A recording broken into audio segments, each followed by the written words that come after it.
We're with senior Tarchee Brown, who has taken over as the all-time leading scorer in the 78-year history of the Eastern men's basketball program. First off, congratulations on this amazing accomplishment. Thank you. Some players are very concerned with statistics and records, and some players never give them a second thought. Where do you stand when it comes to that? I don't think I'm one of those players who really care about my stats. I kind of just want to win, so I'd rather just play the game and not have to worry about my stats, whether I score 2 or 25. Then I think I did my job if we won. Do you remember a specific point in your career when you thought that you could realistically become the program's career score leader? I don't think I ever really thought about being the program's leading scorer. I didn't score 1,000 in high school between 2 schools. I didn't come in here thinking I was gonna beat the program's record. I thought this kid I played with my freshman sophomore year, Trey Sean Preston, I thought he was gonna do it. But yeah, I got injured a lot, and I didn't think I was gonna be in the position I am now. Despite being named to the All-State team as a senior at Rockville, you didn't seem to get a lot of attention from college coaches. Do you ever regret the fact that you never got a chance to play at a higher level?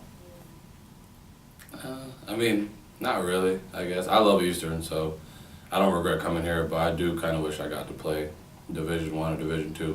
My AAU coach told me if I went prep school, I probably would have got a D1 offer, low major or mid major, or at least the D2. I got a couple D2 looks, but I don't regret it. I love Eastern. I love playing with the guys I've been able to play with, and that's kind of where I'm at with that. You had scored over 400 points and were named Rookie of the Year in the Little East Conference. Did it surprise you that you had that kind of success right away? Not really. I know guys, they thought I could play right away. I didn't know I was going to be a scorer like that as I was, but I knew I could score the ball. In high school, I was kind of like a point guard and a center, so I kind of did everything. And even when I was at Harvard Public, I kind of did everything. I was just score if I need to, pass if I need to, rebound if I need to. I never really had the job of actually going out there and then everybody relying on me to score. So that was the bigger adjustment. But I wasn't surprised by my success. I was just kind of taking it all in. You've been teammates over the years with some terrific players like Trey Sean Preston, Hugh Lindo, and Kevin LeMaine, to name a few. Did practicing against those kind of players every day help you elevate your game? Yeah, I pretty much practiced with them, so we weren't really against each other. He kind of split up between the starters and then the people that we played against, so it's kind of if me and Trey and Kevin, he were all on the same team, that's what we did. And whenever he split it up, I would mainly go against Kev. So Kev kind of elevated my game because he was, I think he was the best defender in the LEC when he was here. And offensively, he could do everything that anybody on the court could do.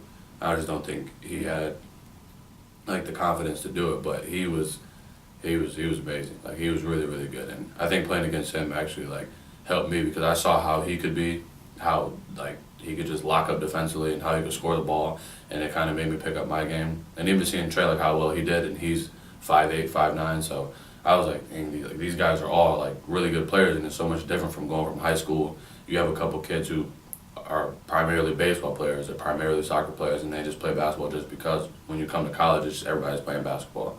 So I guess being against just top level competition, they've been the best players at their high school, I think that really helped me. How is your individual game different this year than in your first 3 years? I don't know. My first year I was kind of just a shooter. So, I like to shoot threes, and I would get pumped if I made threes.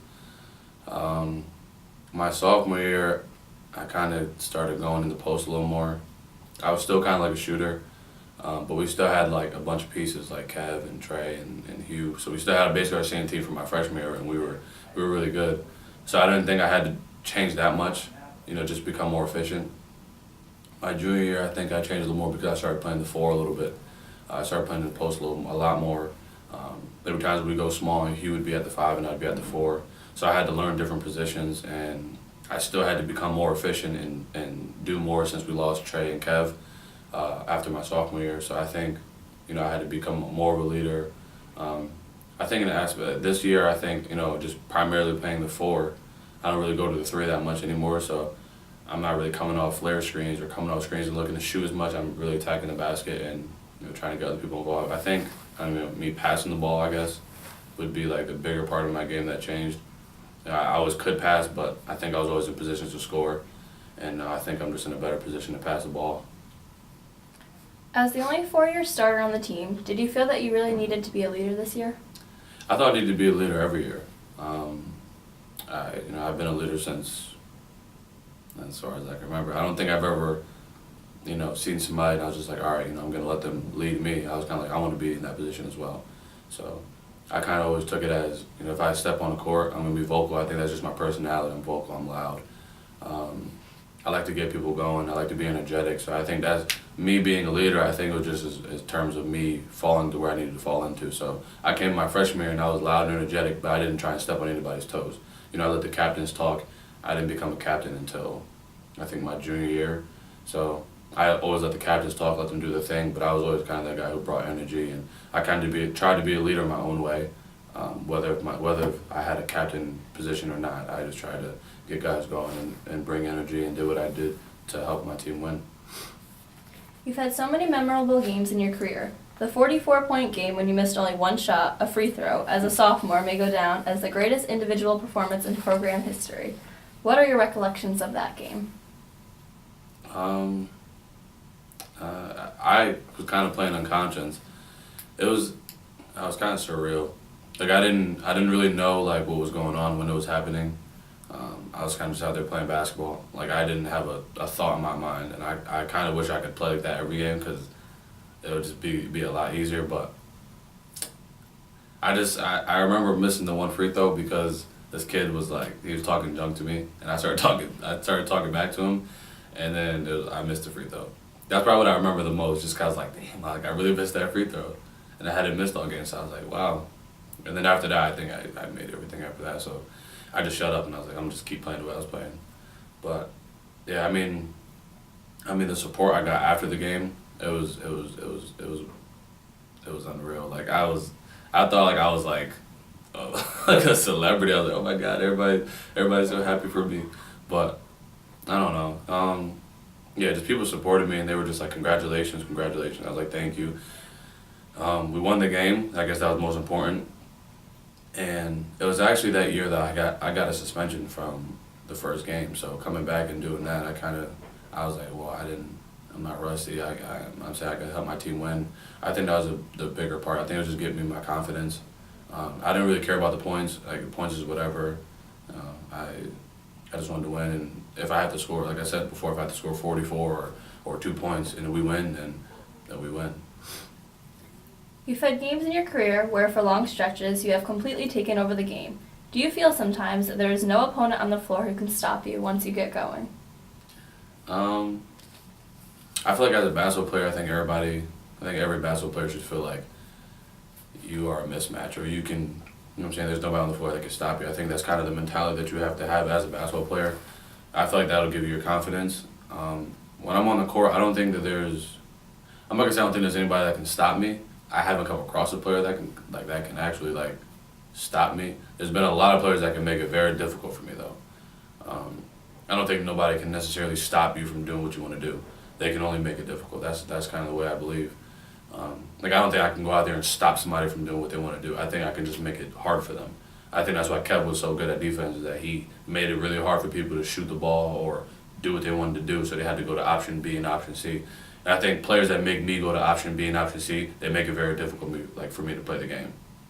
But I don't know. I've just tried to play my game, and I haven't worried about what the defense is going to do because our plays are set for me to get open. So I've always kind of trusted our plays and trusted the coach, and just let him put me in a position where I'm most successful to score. You've played through injuries throughout your career. How many times would you say you've played completely pain-free? My freshman year, before any games. I think I got hurt my freshman year, and after that, I've dealt with ankle injuries. Completely after that, I've had ankle injuries ever since my freshman year. So I don't think I've ever played pain-free. I think my ankle's hurting right now, so. Twice this year you've had to leave the games because of injury, most recently in the win over Amherst earlier this month. Either time, do you think it might have been a major injury? No. I told the trainers I was good to go. The trainer down in Florida told me I wasn't good to go just because I had to stand up. I didn't want to make my ankle stiff, so he was like, yo, we're just going to shut you down. And I was like, all right, I don't want to argue with you. But I told Tom, like, last game against Amherst, I was like, I'm good. He was like, you sure? I was like, yes, like, I know I'm good. It just, like, the initial pain hurts really bad. Like, it's like, I don't want to put any pain on it or, like, pressure on it because it's going to hurt really bad. And then it's like, after, like, that initial pain goes, my adrenaline kicks in, it's like, all right, I'm ready to go. So it's not everything serious, but I know I am hurting my ankles more every time I do it. But I gotta play. In terms of individual accomplishments, what remains for you? I don't know. I don't try to think about individual accomplishments. I mean, I guess individually, I would like our team to go to the NCAA tournament again. And individually, I would like our team to go to the Sweet 16, the Elite Eight, Final Four. I really want to go try to win a championship with our team. So, I mean, I think this year our team just gels, and I really don't think individually. I think, team, and I'm just team oriented, and I want our team to do well. And I mean, I guess individually, I would say be a better leader. Sacrifice my body more. Do anything that I can do to help our team succeed. I guess that would be it. Whether it's diving on loose balls, taking charges, hustling for a block. If it's me scoring, then it's me scoring. If it's me passing. But anything that I can do to help our team win, then I think individually I should be able to do that. And ultimately, our team should be successful. And last question, when you look back on your career, what would you consider to be your greatest achievement? I don't know. I guess just being blessed to play college basketball as it is.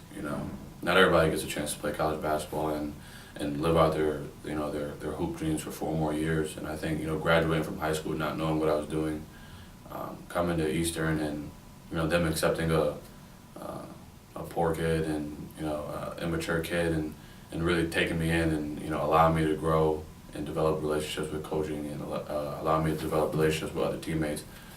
I think that's going to stick with me far beyond anything I've done on the court. I think developing a relationship with Coach Geithner. I think he's been nothing but like a father figure to me ever since I've been here. Him knowing I don't have my father in my life, or my dad's in Colorado, so him just knowing all that and accepting me still and accepting all my good and my bad. He's helped me develop into a great basketball player, but I think a better man. So I think that's what I remember the most. All right, thank you. Best of luck in the rest of the season. Thank you.